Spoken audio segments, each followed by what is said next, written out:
그래도 소영이랑 많은 시간을 보내니까 좀 잘했으면 하는 마음만 있네요. 그래. 5%는 개인 책임 분담이고 95%는 하나님 책임 분담이기 때문에 예, 그것은 이루어지는 것은 역시 신인 협동, 그러니까 부모의 책임을 다하는 것과 잘 보이는 책임들이 다하는 것. 이것이 간단한 같지만은 이건 인생의 모든 문제, 철학의 문제가 해결되는 하나 기초가 되지 않나 이렇게 보고 있습니다. 그리고 이제 오늘 실질적인 경험담을 그대로 느낌을 이야기한 게 참 지금 진리라고.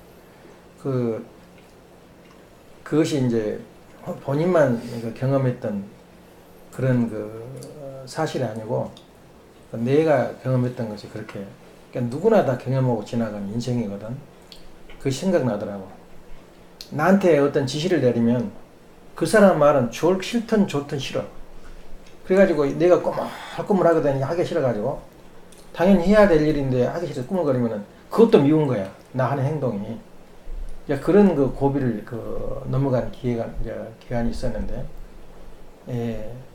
무엇이 우리가 그 인생을 사는데 이 진리고 내가 이걸 지켜야 되겠다 하는 것을 일생을 통해서 깨닫게 돼. 그걸 이제 잔소리를 통해서 애기들한테 이제 상속이 이루어지거든. 그래서 애기들 앞에서는 잔소리를 많이 해야지 빨리 말이 터져. 근데 나 같은 경우는 그냥 기본적인 말만 하니까 그러면은 애기가 말을 못 한대. 그래서 벙어리 자녀들은 몇 년이 늦다는 거야. 자녀들이 말을 안 하니까.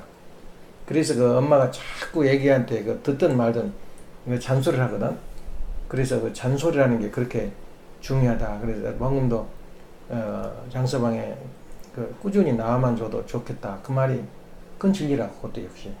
왜 그러냐면 이렇게 아침에 이 혼독의 말씀에 참석을 하면 그것이 바로 이제 하나님께서는 이게 앉아 있는 것 자체가 뭐랄까 하나님도 좋아하시고 본인도 인생에 가는 길에 엄청난 힘이 되는 그런 이제 에너지가 나오는 거거든. 그래서 직장에서도 그렇지만 우리 영적 생활도 똑같다 이렇게 생각하면 돼요. 그래서 그런 부분에서 이제 내가 옛날 과거에 생각이 난다. 그리고 또 하나는 능력과 무능력과 약간 속도만 있을 뿐이지 일어나는 일은 그다 관계 없는 것 같아. 그전에 내가 회사 다닐 때나 다른 데 보면은 그러니까 김영석 교수도 이제 90세를 살다 보니까 자기를 두고 이야기를 해요. 그리고 응용하는 학자들이나 그런 사람 말하면 막 힘이 넘쳐요. 자신이 넘치고 얼마나 많은 사색을 하고 글을 읽었겠어. 근데 나도 역시 하다 보니까 내 인생의 과거가 이제 기억이 나고 그런데 그때 좀 내가 뭐 하는 것 보면 좀 떨해요. 같이 싸우다가도 그 당시에 화를 내야 되는데 며칠이 화가 나고 생각만 화가 나고 이제 그렇게 좀 느려요. 아프리카 사람들 이렇게 느리대. 주먹으로 탁 얼굴을 치면은 조금만 척 가다가 와서 얘 나 때렸냐 그냥 가다 다시 돌아와가지고 이제 그런 뭐랄까 느린 바보들 이렇게 느린 습관이 있다 그런데 그때도 나도 마찬가지. 그 당시에는 M16 공장이 경부 고속도로 들어간 만큼 비용이 많이 들었어. 이 21명 미국 유황시키는데 그러니까 어마어마 350억이 들어갔거든. 경부 고속도로 350억, 400억이 들어갔던 비슷한 어마어마한. 그래서 주위에서 이거 하지 맙시다. 사도 몇 배 더 많은 무기를 사는데 얘가 M16 공장 하찮은 소총 하나 개발하는데 그렇게 비용을 해야 되냐. 그리고 브리핑을 한 거예요. 박 대통령 앞에서. 혼났지. 한번 브리핑 해가지고 그것이 이 저기를 안 하게 되면 통과 안 되면 그 사람은 옷을 벗어야 돼. 목숨 걸어놓고 브리핑한 거야. 또 발칸포 같은 것도 개발하자 근데 하지 말자는 것이 쭉 짰다가지고 브리핑을 하는데 이 비용이나 모든 재력이나 또 기술 가지고는 안 됩니다. 그렇게 하니까 그럼 다 생각하시더니 총알 나가든가 안 하든가 2대를 실험을 했거든. 통일에서 일부러 만들어가지고 나갔습니다. 총알에 뒤뜰에서 실험을 했는데 그러면 개발해. 그날로 옷을 벗었다고. 그러니까 우리 영적 생활도 마찬가지야. 우린 이 반대 극부와 이 긍정과 부정이 이게 부딪히는 거야. 진보와 뭐라 그랬다고 보고 하나? 보수와 진보가 이 충돌한 것처럼 충돌하는데 그 속에서 우리가 살고 있는 거야. 이것이냐 저것이냐. 화가 났다가도 또 기쁨으로 돌아오고 일을 하다 보면 이제 그런 측면에서 생각을 하게 되는데, 예, 이제 그 기억에 났다가 한번 책을 주문해요. 그 책은 고전을 읽어야 돼요. 고전에서 읽으면 이 고등학교 때 읽을 때하고 국민학교 읽은 것하고 전혀 그 보는 눈이 달라. 그런 김현석 교수가 그 책을 들먹거리는데 완전히 우리가 보는 눈하고 틀려요. 그 책에 대해서. 근데 그렇처럼 내가 그 누구를 위해서 정오를 울리나 그 해명회의가 지은 거거든. 노인과 바다도 전혀 달라요. 우리가 지금 읽는 거하고. 그리고 그 누구를 위해서 정오를 울리다 그걸 읽다 보면 우리 인생이 다 걸려있어 그 속에가. 결국엔 해명회의도 자살했는데 이제 그런 거 한번 틈난 대로 하나 사서 놓고 있고, 이번에 이제 최근에 나온 여러 가지 책들이 엄청나게 아주 막 우후죽순 쏟아지는데 그 다 사고 싶어. 한국에 있으면. 그런 그 현실적인 내용이 나오는데 그 중에서도 이제 김영훈 씨가 이번에 진 건데 환상의 나라라는 것을 지어가지고 지금 그 정규제 TV에 계속 그 연속적으로 나오는데, 그 내가 이제 다 들었는데 그 데이터를 우리가 몰라. 거짓말하면 안 되거든. 진실을 말해야지. 그래서 그런 것을 그 책에 좀 있어야 되겠다. 10권으로 되어 있는데 그 환상의 나라라는 것을 이제 그 강의를 쭉 해. 그래서 내가 지금 계속 읽고 있는데 거의 다 읽었어요. 들었어요. 그 TV로. 그 강의를 그 돈을 내고 2주일 동안 그 저기를 세미나식으로 클래스를 개설해가지고 돈 많은 교양인들을 이제 여유 있는 교양인들을 모아놓고 강의를 했는데 이 사람이 그 저기가 돼가서 했는데 그걸 보고 내가 깜짝 놀랐어요. 그래서 내가 거기서 느낀 게 두 가지인데 하나는 뭐냐면 환상, 우리 국민들이 정말로 어리석고 정말로 그 모르는 게 많은 멍충이다. 그래서 뭐 조생증 그렇게 우리 국민 꼬락서니까 그거라고 그 비판한 것이 그 무리한 말이 아니었다 생각할 정도로 어리석은 그 사고를 가지고 있고 인생관을 가지고 있다. 이것을 하나 느꼈고, 또 하나는 내가 또 감사한 게 뭐냐면 이걸 판단할 수 있는 기준을 내가 가지고 있다는 그것이 얼마나 감사한 일인지 몰라요. 그 자리에 이 일생을 바쳐서 이런 그 글을 썼는데 장서방 이거 한다 꼭 이걸 하나 주문 오더라고. 김영훈 씨 환상의 나라 집에다 한번 꽂아놓을게. 근데 그분이 이제 하는 것을 판단을 우리가 이제 하기가 힘들어요. 그럼 그것이 그 사람 말이 다 100% 맞고 그럼 그게 뭐 옳으냐? 그 예가 뭐냐면 세종도왕은 성군이라는 제목 타이틀이 하나 있어. 10권 중에 그 1, 2권으로 되어 있는데 그 타이틀이 있는데 그 1시간 내에 강의를 해요. 그래서 근데 대단해. 그래서 아웃달에만 나왔는데 근데 거기에서 성군이냐 이렇게 나왔는데 그 세종대왕이 말하자면 이제 이렇게 비판적으로 말한다면 대한민국을 노예국가로 만든 최초의 초석을 놓은 장군이냐. 링컨은 4년간 싸웠잖아. 남북전쟁 때. 남북전쟁 때 완전히 그동안에 싸울려 미국이 완전히 잿더미로 변해버린 거야. 미국이 남북전쟁하면서. 그 남북전쟁에서는 인디안도 무지하게 죽여버린다. 그냥 의도적으로 죽여버린 거야. 그냥. 재산 싹 날라가 버리고 노예 부려가지고 그동안 노예를 사다가 한 거 그 남북 재산이 제로도 변해버린 거예요. 그걸 실감 있게 하려면 바람과 함께 사라지다. 그 유명하다고 영화가. 그 책을 읽으면 더 실감 있고. 그 바람과 함께 사라지다 보면 미국이 그 당시 저기를 알아. 그러면서 노예를 해방했는데 세종대왕은 노예 국가로 만든 판도를 만들어 놓은 거야. 그러니 이제 그 우리나라 뭐 성군이니 뭐 이렇게 온 국민이 1000년 동안 그걸 믿어왔는데, 그 1000년은 다 돼가 못 됐지 맞아. 믿어왔는데 완전히 거꾸로 뒤집어져 버린 거야. 완전히 그 당시에 노예라는 게 없었대요. 그 전에는 노예가 있어도 팔고 사고 그런 제도가 없었대. 고려 시대 때는. 근데 완전히 판도를 만들어가지고 노예 제도를 팔고 사게 돼 있고 재산 목록이 돼 있어요. 그리고 최고 많이 거두는 300명에서 500명. 제일 높은 계급이. 최하 계급이 150명 이상. 이렇게 거느리니까 41%가 노예였다는 거야. 반상 법도를 만들어가지고. 그분이 바로 세종대왕이야. 그러면 우리가 존경하는 왕이 없지 않느냐. 근데 나는 그렇게 안 봐요. 나는 그것을 원리적인 관점에서 보는 거야. 그래서 그 원리라는 게 얼마나 중요한지 몰라요. 그래서 지금도 보수와 진보 나보고 판단해라 그러면 네가 엄마한테 그 이야기했어요. 나는 판단 못한다. 진보가 옳다. 보수가 옳다. 왜 판단 못하냐면 그 사람들 자신들이 기준과 질서가 없어요. 보수파들도.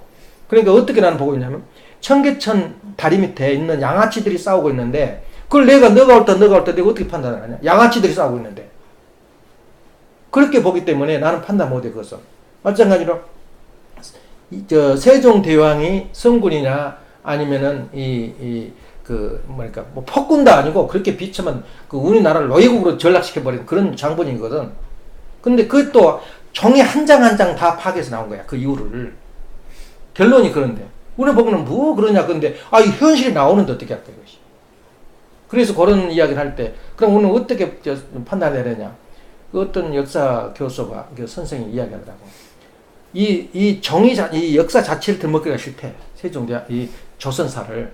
형제가 형제를 죽이고, 부모가 자식을 죽이고, 있잖아. 이목대비라든가 단종회사가 읽어보면 다 그렇게 나온 거야. 어디 가서 이걸 역사를 볼 수가 없어. 뒤에 이순신 장군을 하다 보면 뒤에 궁중 이야기를 써야 되는데 쓸 수가 없다는 거야. 외국 사람이 하는 말이야. 근데 그러면은 그것을 조선시대 역사를 가장 더러운 그 역사를 완전히 카바하고 나와버린 두 분이 있다는 거야. 그 이놈이 세종대왕하고 이순신하는 거야. 그렇게 이야기하더라고.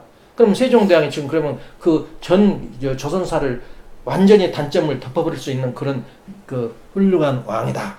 그렇게 말하는데 나는 그렇게 봐, 지금도. 나도 그렇게 지금도 본다고. 왜 그러면 그것은 잘못은 잘못이고 노예제도를 만든 건 잘못은 잘못이지만은 그분의 하는 실적은 하나님이 보내신 분이에요. 아버님도 그렇게 이야기했다고. 왜 그러냐면 지금 2000년 동안에 가장 큰 기독교 정단이 두 개로 나눠져요. 하나는 이 콘스탄틴 대제가 일으킨 동방정교. 비잔티움을 정복해서 403년에 옮겨버렸거든. 그 본부를 교황청으로 옮겨버렸어요. 그게 바로 동방종교라고. 서방적은 로마 카톨릭을 중심해가지고 서방종, 주로 우리 지금 공부하고 있는 게 서방 종교사야. 근데 동방종교, 지금 동방교회가 많아요. 여기도 정교가. 정교인데 그 정교에 나온 역사는 없어요. 그러면서 지금도 첨예하게 부딪히고 있다. 오히려 모슬림하고 기독교하고 부딪히는 건 똑같아요. 지금도 그 보는 관이. 그러니까 700년도에 그냥 동방교가 갈라져 버려. 그리고 1100년도 와서 완전히 갈라져 가지고 지금 서로 같은 성경을 하고 있어도 달라. 근데 여러 가지 이론적인 사상도 있지만 첫째 요인이 뭐냐면 언어가 틀렸기 때문이에요. 언어. 사상은 언어를 통해서 오는 거예요. 사상은.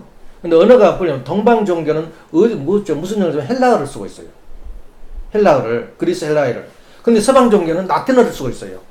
언어가 틀리기 때문에 절대 같을 수 없어. 말이 틀리고 생각이 틀리니까.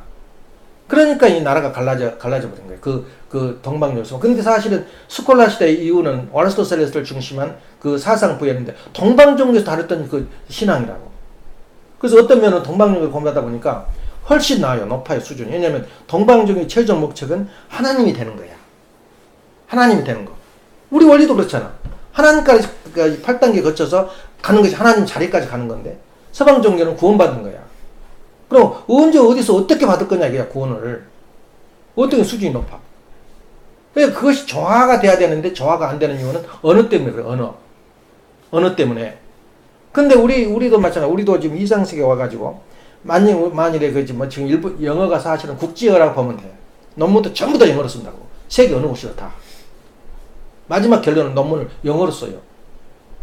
근데 그 영어가 국제어라 그러지만은 우리 원리 강론이 뭐라 그러냐면 마지막 결론에 어떻게 나오냐면 사상이 통일되려면 언어가 통일된다. 그 언어는 한국어일 것이다. 이 말이 결론 내리면서 원리 강론이 끝나요.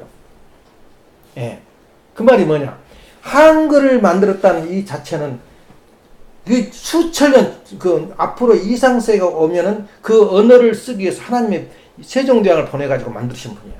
근데 그 당시에 얼마나 반대가 심했는지, 어떻게 하나님 우리 형님 나라, 중국하고 똑같아요. 현안 선상에. 형님 나라 중국 그 글을 갖다 배반하고 우리 한글을 쓰냐, 그러냐. 그러니까 김만중이 같은 그런 막 칙소를 올려요. 하지 말라고. 그래도 몰리 해가지고, 요새 한글 나오는 동이라는, 뭔가 동인가? 나와요. 영석국 해가지고. 소지를 그래가지고. 한글을 못하게 하기 위해서 그게 방해를 해요. 그런데도 한글을 만들어낸 거야.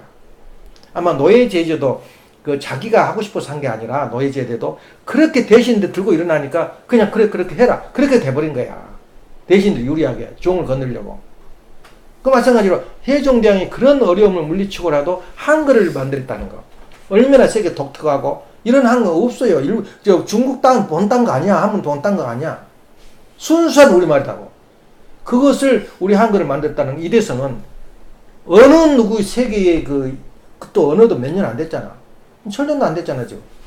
근데 그 좋은 언어를 만들었다는 그 자체가 세종대왕은 평가를 아무리 그 사람 칭찬해도 부족해요. 그 정도 이치를 봤을 때, 그럼 얘 나는 판단의 기준을 뭘로 봤어? 판단의 기준은 원리를 모르는 거야, 그것을. 앞으로 세계가 한국화 된다. 꿈 같은 얘기거든.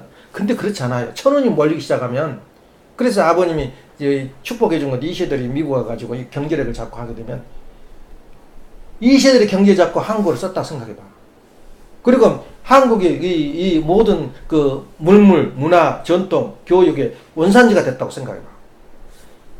이 학문한 사람만 이 공부하는 곳이 아니야.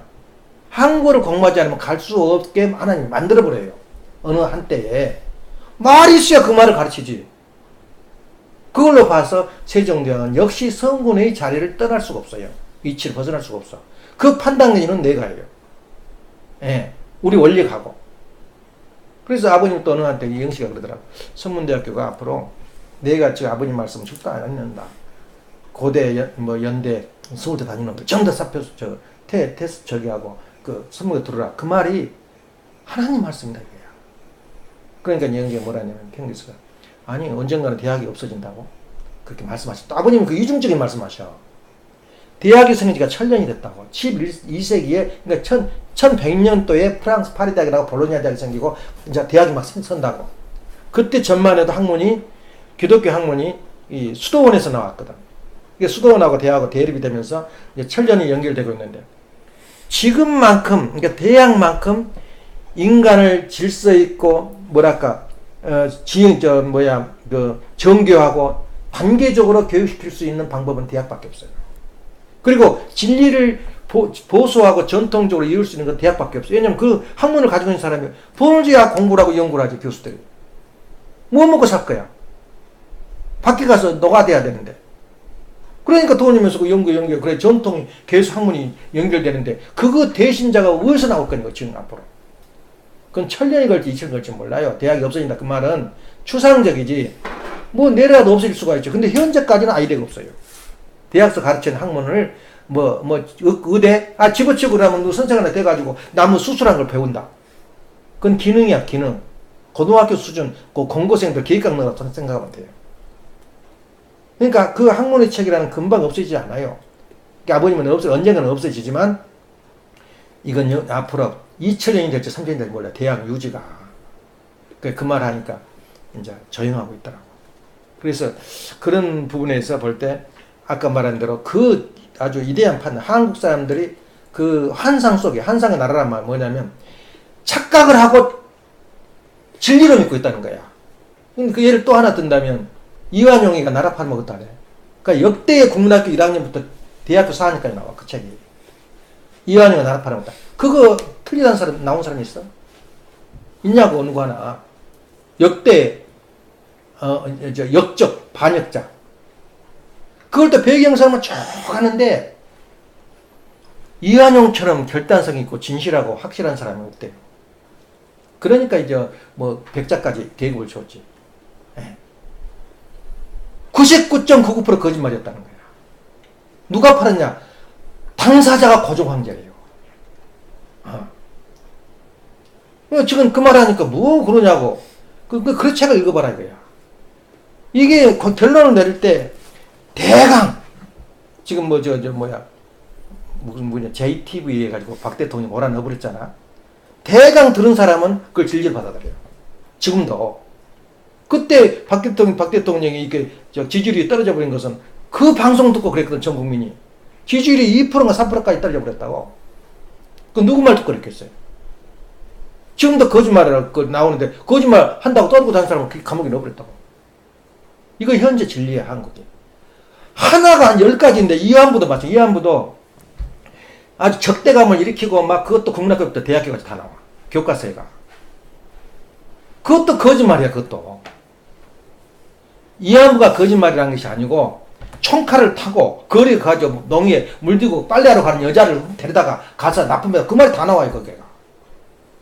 근데 놀랐지만 그 예를 하나 더 든다면 이한 부대가 우리 한국이 1954년 전쟁이 끝날 때까지 이한 부대라는 게 있었대. 부대. 아예 부대가 있어서 남자들 성욕 채워주는 그런 부대가 있었다는 거야. 그것이 이제 사라지니까 그 이제 각 지역마다 미군 부대를 상대로 한 착륙물이 생긴 거예요. 그건 어디든 인정하고 들어가고 있는 거야, 전 세계가. 아예 이한 부대가 있었다. 그걸 또 박사학위 논문 쓴 사람이 있어, 그것은. 그 몇 명 있었고, 몇 달에 한 번씩 조사 나오고, 그거 다 나온 거야. 그걸 하면서 그렇게 적대하고 일본을 그렇게 막 데려다가 그렇게 했다. 근데 본인이 싫어서 잡아간 일을 한 번도 한 것도 없다는 거야. 모르겠지, 데려가다가 뭐 한 놈이 당탈한 일이 있는지 몰라도. 일본 사람도 갔고, 글로, 이함부로. 한국 사람도 갔고. 그때 분위기가 그랬다는 거야, 그 얘기가. 그렇게 쭉 되경련을 하는데, 그것도 거짓말. 아무튼 또 뭐 우리나라 땅을 다 수탈하고 돈 뺏어가고 쌀을 갖다가 다 훔쳐갔다 근데 그것도 거짓말. 토지 조사를 쭉 해가지고 지금부터 부산에서부터 한경남도까지 한경북도까지 토지 대장을 지금도 쓰고 있대. 그것을 10년 동안 그 토지 대장을 만든 거야. 하나 말뚝을 박아가지고 거기서부터 전개를 해서 누구 땅 했는데 지금도 찾아보면은 일본 땅이라는 게 없었어. 전부 다 한국 사람 이름으로 되는 거야. 근데 다 수탈해버렸다고. 그게 또 나와. 그러니까 진실이 어디가 있니, 진실이. 그래서 그 원리의 그 어떤 우리한테 그 가치 기준, 이 가치를 세울 수 있도록 이 우리한테 기준을 만들었다는 거. 그건 이대한 거야. 예. 그래서 우리가 볼 때 내가 보기에는 그 기준을 어디에서도 우리가 찾을 수 없어요. 이 내가 성경을 지금까지 공부했지만은 이 성경 공부하고 그 다음에 마지막에 그래서 어떻게 했다는 거야. 기준을 우리가 먼저 생각한다면 이건 찾을 길이 없어요.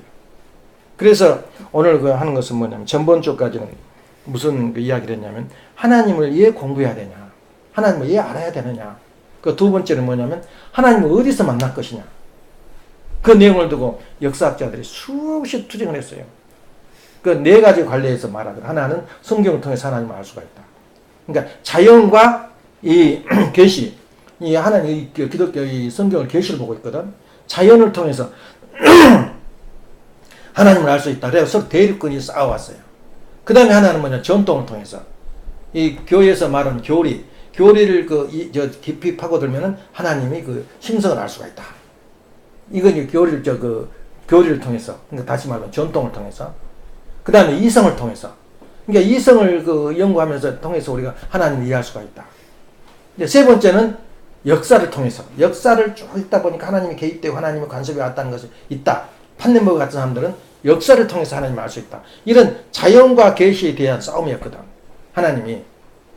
근데 그거하고 또 중세계 최고 학자라는 토마스 아퀴나스인데 그 사람은 그 유비에 대해서 다시 말하면 하나님이 이 스피리추얼 세계를 창조했으면 하나님이 그 어떤 성품이 그 자연 속에 있을 거 아니냐. 그것이 바로 로마서 1장 2절에 나온 거. 지금도 그 기독교에서도 많이 그걸 들먹거려요. 이 자연을 살펴보면 하나님의 그 어떤 그 성품을 이해할 수가 있다. 이제 이 정도로 끝났지 거기에 대한 결론이 없는 거야. 그 많은 투쟁을 해서 왔는데.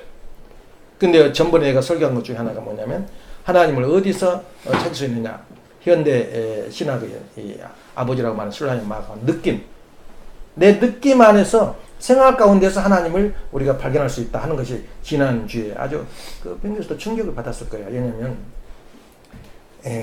그 평교수님이 아침에도 그 얼마나 힘들어. 1시간 동안 설교 듣고 또 그 가서도 이 설교 또 두 번째 들었으니 근데 굉장히 충격을 받고 갔더라고요. 엄청 충격을 받았어요. 우리 지금 내가 일어나고 있고 살고 있는 것이 하나님 하나하나 그림자 하나하나를 전부 다 간섭하고 있다는 걸 스스로 느낀다. 그리고 내가 이 자리에 지금 어떤 자리에 있는가, 내 가족을 이루고 살고 있는데 정말로 모델된 가정, 하나님이 원하는 가정이 바로 내 가정이었구나 하는 걸 지금까지 모르는 거야. 내 노력으로 어떻게 하다 보니까 열심히 하다 보니까 내 집을 이루고 세상 사람 이런 것처럼 내가 집 짓고 살고 있구나 생각했는데 가만 생각해 보니까 얼마나 조건이 천일국의 그 일으키는데 그렇게 돈 벌고 직장 다니고 집 지으면 그게 전부인 줄 알았어?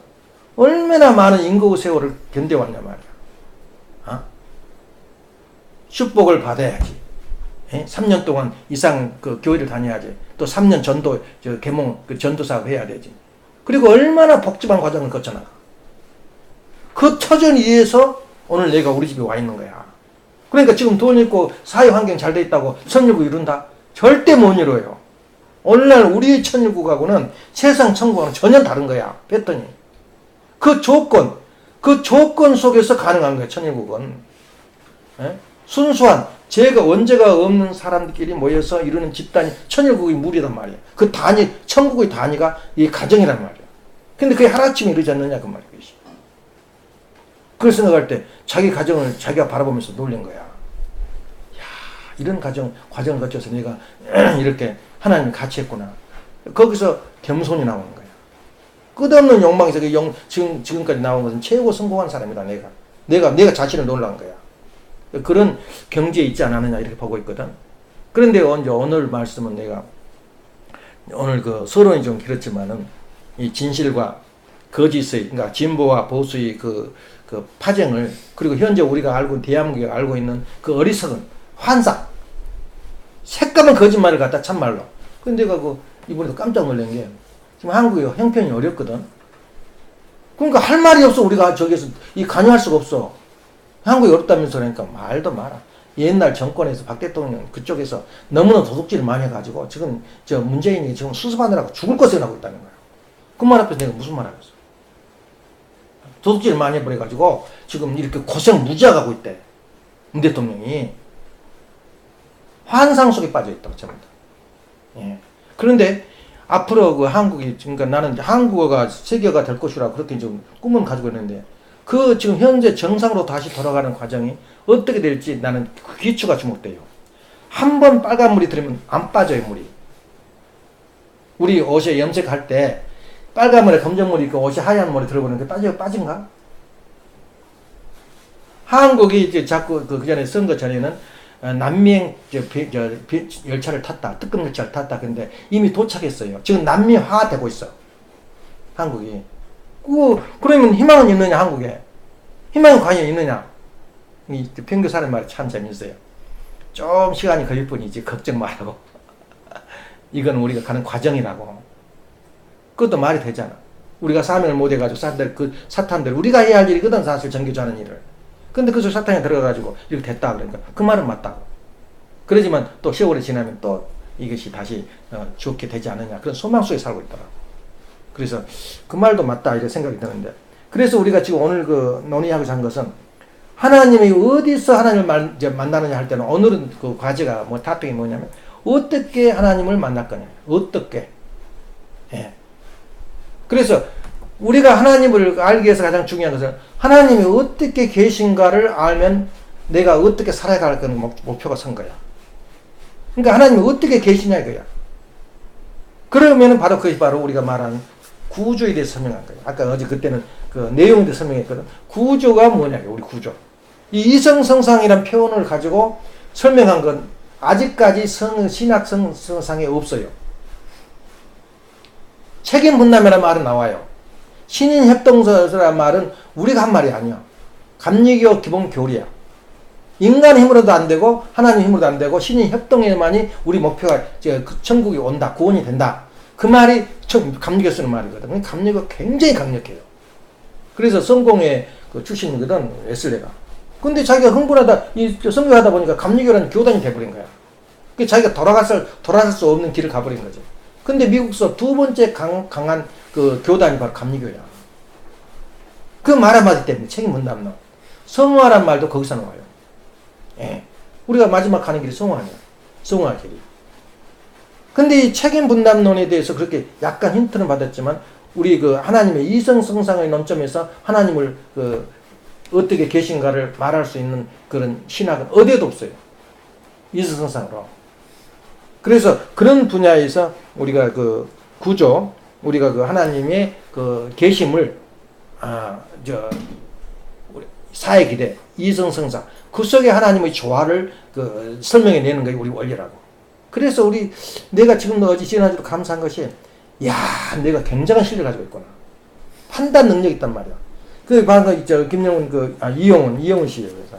그래서 이영훈 씨인데 그 양반이 쓴 글을 정도로 내가 판단, 자기는 일생을 바쳐서 했더라고. 남이 박사학위 연구하는데 어느 분야를 자기는 관광하고 읽지 않았다. 이건 내용을 읽지 않았다는 거예요. 이완영이가 썼던 내용하고 고종황제 상소했던 8대 대신이 대신했던 8대 대신들을 이제 5대 3으로 찬성을 했어요. 합병할 때. 했는데 죽여버리라고 막 다르던 거예요, 사람들이. 왜 도장 찍었냐고. 그러니까 상소를 해요. 그리고 이제 고종황제가 답변한 내용이 나와. 그걸 읽으면 다 드러나 버려, 그것이. 그 당시 분위기를. 그렇다고 해서 또 고종황제가 안 찍어주고 해 안 하면은 대한민국이 살아있느냐. 그때는 피만 더 흘릴 뿐이지 도장을 안 찍어주면 이익 볼 게 하나도 없어. 이미 노일전쟁 벌어져가지고 대한민국 너 것, 미국하고 강화교를 맺어가지고 대한민국 너 것, 영국하고 대한민국 너 것, 그렇기 때문에 어떤 진탕질을 해도 대한민국은 손을 안 대가, 내국서. 그렇게 해놨기 때문에, 외적으로 해놨기 때문에 아무리 왕이 반대 도장 하나 쪼가리 안 찍은다 해서 그것이 막 거꾸로 되냐? 그렇지 않아요. 그러니까 그걸 고종황제가 해버리라. 그래서 그런 거야. 마치 그런 것을 우리가 깊이 못 들어간 거예요. 마찬가지로 우리가 지금 현재 판단하는데, 우리가 신은 어떤 분으로 계신가를 우리가 이제 연구를 좀 해봐야 되거든. 그 속에서 이제 뭐냐면은 이 한계성이라는 걸 느껴요. 이 다른 종교 지금까지 온 것이 여기까지 한계였고, 아까 말한 이영훈 박사가 있었던 것도 여기까지는 한계성이다. 이 사람은 더 이상은 더 진보를 못해요. 왜냐하면 판단 기준이었기 때문에. 예, 가치는, 인생의 목표는 어떻게 살 것이냐, 내가 어떻게 살아야 목표가 서고 앞으로 갈 것이냐 하는 것을 모르는 거야, 판단 기준. 그래서 그런 분야에 대해서 우리가 좀 알아야 되는데, 지난주에 예수님이 말씀 중에서 가장 중요한 산상수 중에 하나 뭐라 그랬어? 겸손. 그렇지. 심령이 가난한 자는 복이 있나니 천국이 저희 것이요. 아주 기가 막힌 말씀하시네요. 두 번째는 뭐냐면 애통한 자는 복이 있나니 저희가 위로를 받을 것이요. 또 세 번째는 온유한 자는 복이 있나니 저희가 토지를 받는다래요. 기업을 받는다라고. 이렇게 쭉 이렇게 나오는데 그 중에서 마지막에 천국이란 말이 또 나와요. 그때 가서 마음이 청결한 자는 복이 있나니, 마음이 깨끗이 하나님을 봐요. 예. 청결한 자는 복이 있나니, 화평케, 하나님을 볼 것이요. 또 화평케 하는 자는 복이 있나니, 거기에 위대한 말씀이 나와요. 하나님의 아들이라 이렇게 했어요. 그래서 아버님, 예수님이 나온 최고 슬로건이 뭐냐면 평화거든, 평화. 그래서 우리 교회 이름도 뭐야? 세계, 그 다음에 뭐야? 평화란 말이 나와요. 평화란 말을 하지 않으면 하나님 자식이라 일컬지 못해요. 그러니까 하나님 자식이라 일컬 것이요. 그 다음에 이제 마지막에는 뭐가 나오냐면, 의를 위하여 핍박을 받은 자는 복이 있나니, 다시 그 말, 천국이 저일 것이다. 핍박을 받은 자는 복이 있나니, 의를 위하여 핍박을 받은 자는 복이 있나니, 천국이 저희 것이라. 이것이 예수님의 팔복이라고. 이것만, 이 팔복만 해석을 잘하고 그대로만 살아가려고 노력하면 그 사람 천국을 이뤄간 거야. 그게 전부 다 예적인 거거든, 이게 사는 게. 그래서 내적인 것을 우리가 다 갖췄는데, 만유 원력이니, 사회 기대니, 아버님이, 하나님이 어떻게 계신가를 다 알고 있고 설명할 수가 있어요. 근데 우리가 생활 신앙에서 어떻게 살 것이냐, 그걸 구체적으로 말하면 팔복 속에 들어있다. 팔복속. 내가 일어나는 일, 우리가 핍박받고 있는 일, 우리가 멸시당하고 있는 거, 전부 다 예수님이 하신 말씀이다, 그 말이에요. 예. 그래서, 타 종교와 모든 사람들의 한계성을, 그리고 나의 한계성은 어디까지 와 있느냐, 그 말이에요. 그래서 오늘 자신한테 물어볼 것이 뭐냐면, 하나님을 어디서 발견할 수 있는가? 지난주에 말했지만, 내가 누구 때문에 살고 있는가? 또 어떻게 누구를 위해서 살고, 누구 때문에 살고, 누구를 위해서 사느냐? 그거 한번 물어봐봐. 자기 자신에게.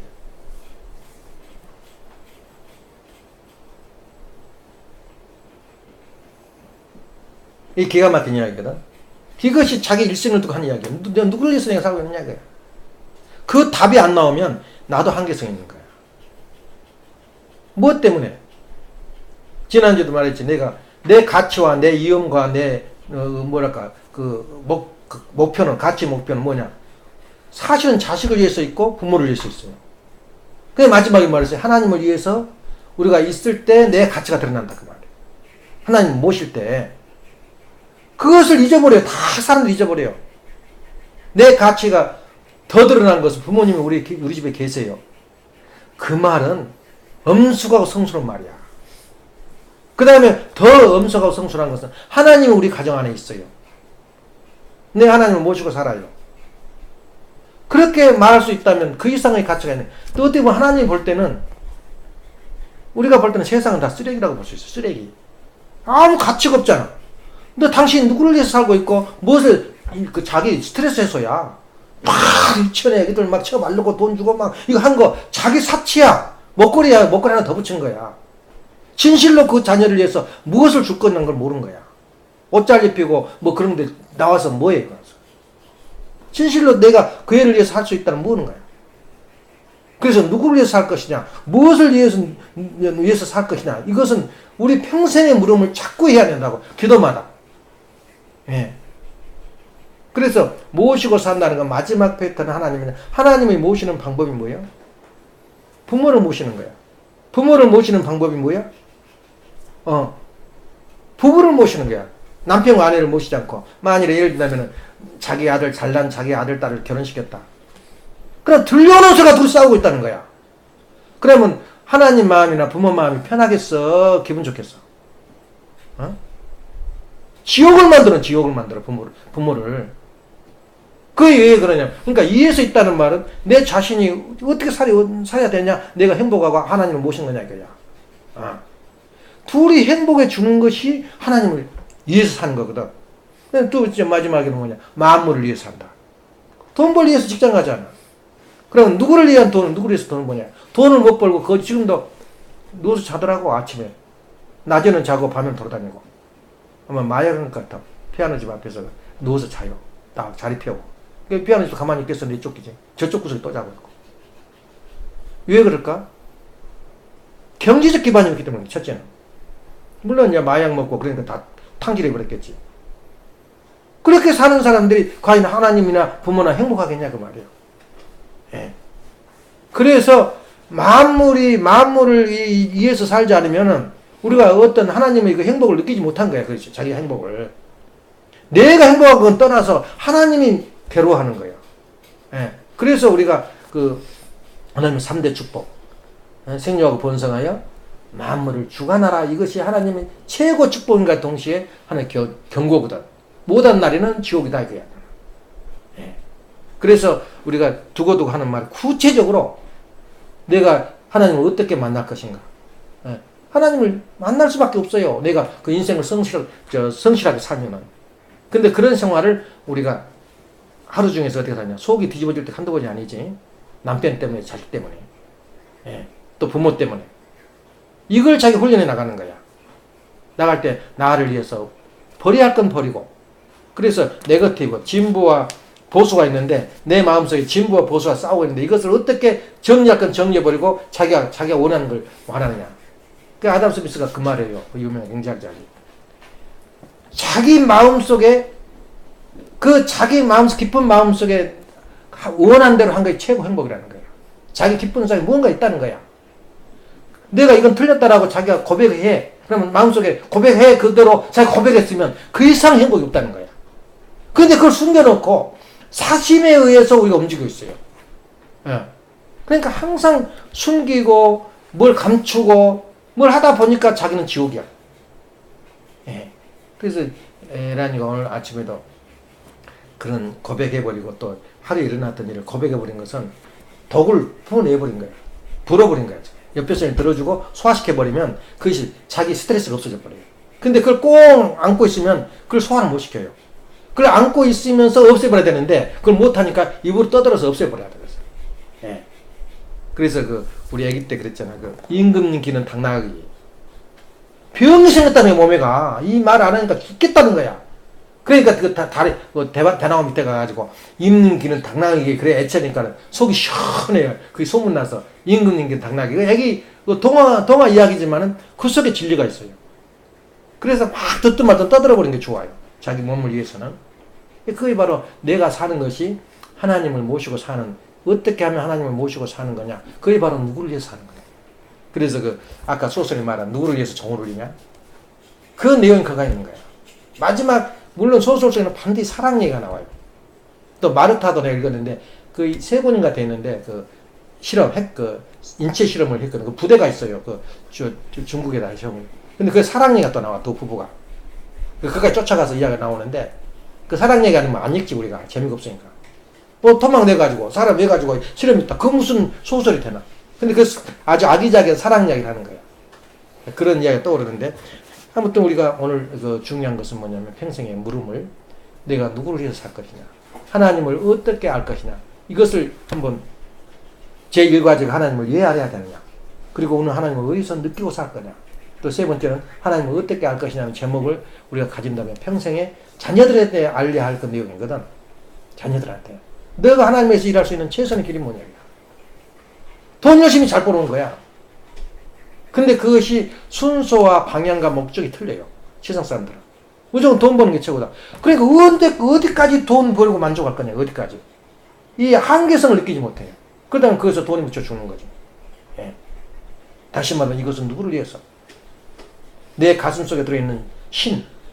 내 중심, 마음의 중심은 신. 그리고 우리 부부의 중심인 살아있는 하나님, 부모. 또 우리 가정에 우리 가정에 살아있는 하나님 누구요? 그건 신이거든. 하나님이거든. 그래서 우리가 그 가정에 위험이 있으면은 세상에 어떤 말, 무슨 비난을 들어도 무슨 나의 귀에 들려? 그래서 아버님 말씀에 세계는 다 쓰레기다. 이 인간들이 아니다. 이 하나님 원하는 인간이 아니다. 참 인간이 아니다. 그건 동물처럼 공산주의처럼 다 썰어 죽여버려도 하나 가치를 못 느끼는 거예요. 마음의 가치를 안 느끼고. 짐승들 잡아먹잖아. 근데 또 그 예수님 말씀을 하래. 거리에 서 있는 낙엽 하나 떨어지는 거. 그러니까 사람이 얼마나 귀하다. 이 타락된 인간이지만 구원 받아야 할 사람이거든. 그 아버님이 오다가는 앉아서는 어떤 할머니하고 이야기하는데 그것도 가지질 않고는 계속 이야기하는 거야. 알아듣지 못해 그 할머니가 무슨 이야기를 하는데 그 취해가지고 이야기하는 게 할머니야.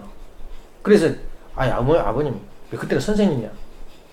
아버님 그 할머니 듣지도 못한 이야기 그 양반이 그런 이야기에서 뭐하니 그냥 갑시다. 아니야. 저 사람도 구원받아야 할 귀한 사람인데 내가 여기서 이렇게 이야기를 안 해주면 그 사람이 어디서 어떻게 하늘 일을 하겠느냐. 그래서 돌아가실 사람 얼마 안 되지만은 살기라는 얼마 안 되지만 그래도 그 인연을 맺어줘야 된다. 아버님은 뭐 안 통하는 게 없어요. 그래서 사람 만나러 이렇게 이야기 온 거예요. 아무리 사탄 세계 자식이라도. 또 한 번은 또 아버님한테 항의한 거예요. 너 체육관에서 집회한다 그러니까 모일 때가 어디 하동들 누가 따라와? 몇 명 외에는. 차를 빼서 버스를 몇 개를 해라 그야. 어디로 쫓아가냐면은 노인등을 쫓죠. 노인정으로. 밥 사주고 국 사줄 테니까 술 사줄 테니까 갑시다. 노인들 할 일도 없거든. 전부 탄 거야. 그러다 죽기도 했어요. 그 대구에서. 그래서 누가 또 보고를 한 거야. 노인들만 이거 데리고 사람 데리고 오라니까 노인들만 쓰잘데없는 노인만 데리고 와서 지금 채웠습니다. 이렇게 뭐라는 거야. 그게 더 나은 거야. 앞으로 다 젊은 애들은 기회가 있지만 저 노인들은 언제 이런 기회가 있냐 이거야. 저 모든 게 아버님 긍정적으로 이야기해. 알았어요. 앞으로는 조심해라고. 그럴 텐데 내가 내 것 같으면 아니야. 그 사람들 더 귀해. 그러니까 힘을 주잖아. 에? 노인에다 끌고 오는 게 얼마나 귀해. 못한다고 다리 뻗은 게 아니라. 에? 그 아버님은 그렇게 보고 있어요. 사람 하나 다 죽어가는 노인 하나를 바라보면서 정말 하나님을 바라보듯이 그렇게 아버님이 정성을 기울이고 있다는 거예요. 그런 의미에서 오늘 말씀이 어느 정도 참고될지 모르지만은 오늘 그 이야기 중에서 중요한 것이 뭐냐면 잔소리. 잔소리를 통해서 우리가 하나님을 이해할 수가 있어요. 잔소리를 통해서 설교를 드려야 돼요. 그냥 중요한 말만 하면 끝나는 거야. 그러니까 잔소리 신학, 다시 말하면 이야기 신학. 그러니까 그 사상적으로 변증적으로 이야기하는 건 그건 얘기 못 한다는 거야. 이승성상 뭐 플러스 마이너스. 그러면 그 신앙을 못 돼요. 신앙생활이. 잔소리를 통해서 그래요. 잔소리. 이러면 안 돼. 이러면 돼. 이러면 안 돼. 그 잔소리를 통해서 애기들이 성장하는 거야. 몸에 박혀지고. 그러니까 부모가 자꾸 하나님 이야기를 잔소리를 통해서 듣기 싫지만은 잔소리를 통해서 들어내요. 그 지금 요새 내가 잔소리 영어 단어를 듣는데 감동이야. 얼마나 감동이 몰라. 단어 하나가 이렇게 쓸 수도 있고 저렇게 쓸 수도 있고 5건 6건지 방향이 틀려요. 그 단어 하나 그걸 막 혼자 시부렁거리는 거야 잔소리로. 그래서 어디 아주 반했다. 그것이 한 70개 단어가 되는데 그러니까 1000단어야. 말이 천자문이거든. 한문 1000자문 하면 다 할 줄 알아. 근데 1000개 단어인데 이 양반 해놓은 것을 한번 받으라고. 나는 받을지 몰라서 못 받는데 팟캐스트로 나오는데 듣고만 있으라고. 그 잔소리를 계속 해. 이 단어 어디다 쓰고 어디다 예를 들어서 해주는데 그렇게 좋을 수가 없어요. 단어가. 아직 내가 반했다고. 일단은 언어를 하는데 단어가 있어야 이제 월드파워가 없으면 안 되거든. 그건 누구도 그거 심어주지 못해. 귀에다가 뭐 들으면 다 된다. 아니 단어를 알아야 듣지. 그래서 월드파워에서 그렇게 좋더라고. 근데 그것을 최초로 인터넷을 통해서 강의하신 분인데 미국 한국 와가지고 한국 학원을 다녔더라고. 한국 학원. 그래가지고 그 유명한 신문 같은 거 통역사를 했는데 이것이 나와서 히트 때려줘 사람. 그래서 그걸 듣고는 아주 좋아하는데 아까 말한 대로 잔소리 영어 단어인데 우리는 잔소리 설교. 또 그 이야기 하나 또 그 이야기. 잔소리해야 사람이 돼요. 그래서 매일 아침에 잔소리 설교를 들어주는 것, 아까 말한 참석하는 것만으로도 하나님이 기뻐한다. 이런 생각을 해서 오늘은 잔소리 설교로서 끝을 맺겠어요. 자, 기도합시다. 사랑하시는 부모님, 정리하신 천지하면 오늘도 아버지 사랑하셔서 귀한 하루의 출발 허락하시니 감사드립니다. 죽을 사람은 죽더라도 산 사람은 살아서 아버님을 빛내주고 영광을 돌려드리는 그러한 저희들이 삶의 자가 될 수 있도록 인도하여 주옵소서. 저희들이 누구를 위해서 살고 어떻게 해야 하나님을 만나 어떻게 만날 것인가 하는 타격을 두고 생각을 했습니다. 아버지께서 허락하셔서 저희들이 저희 주어진 이야기 그리고 잔소리가 저희의 생활에 습관화되고 생활화되어서 참으로 저희들에게 주어진 판단의 기준이 되어서 성의 자리, 성자의 자리에서 당당하게 세상 사람들에게 이야기할 수 있고 판단을 내릴 수 있는 그러한 저희들의 모습이 되도록 인도해 주시는 데 감사드립니다. 이 모든 전체도 아버지께 의지하면서 축복 중이 가는 김종원 한글링가지님으로 보호하며 아뢰옵나이다. 아멘. 이상으로서 혼돈이 되는 마치겠습니다. 감사합니다. 오늘도 51분. 51분. 여보 어떻게 할 거야? 당신 거 다 끝났어? 닭토리? 그러면 당신이 한번 해봐봐. 잡채를. 다 내가 준비해놨거든. 그보다 처음 봉사활동 갔을 텐데. 그건 자기 인생이고. 차는 여기 딸 있지? 예. 그럼 어떻게 우리 연락처도 맞아요. 까먹고 핸드폰도. 아무것도 어떻게 저 핸드폰 인생. 확실히 밑에 있어요? 방법. 그 방법이 없지. 그럼 하늘한테 맡겨야 돼. 그거 납치당해야 안 가면 몇 번 가야 되나? 아니 또 뭐 더 복잡해져. 아니 뭐 또 연기되고 또 뭐 하고 그래. 안 가면 안 가는 거지. 레포트 내는 거.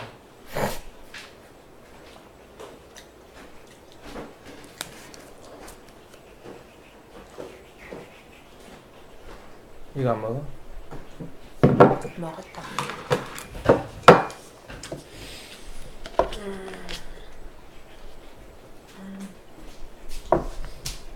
당신 못하겠어?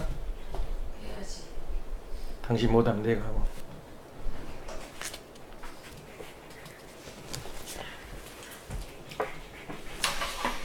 그리고 반찬 그릇을 농장에 있어서 내가 여기 있구나라고 말하는데 어디 가버렸대? 교회 가지고 간 반찬 누가 썼나? 그 얘기 먹이지 마라. 그래? 주아. 저기는 먹여도 되지. 동주는. 그리고 주아 우유 타와. 우유 좀 먹여야 돼. 주아는 봐야. 지금 손가락 쏙쏙 말면서 할 거야.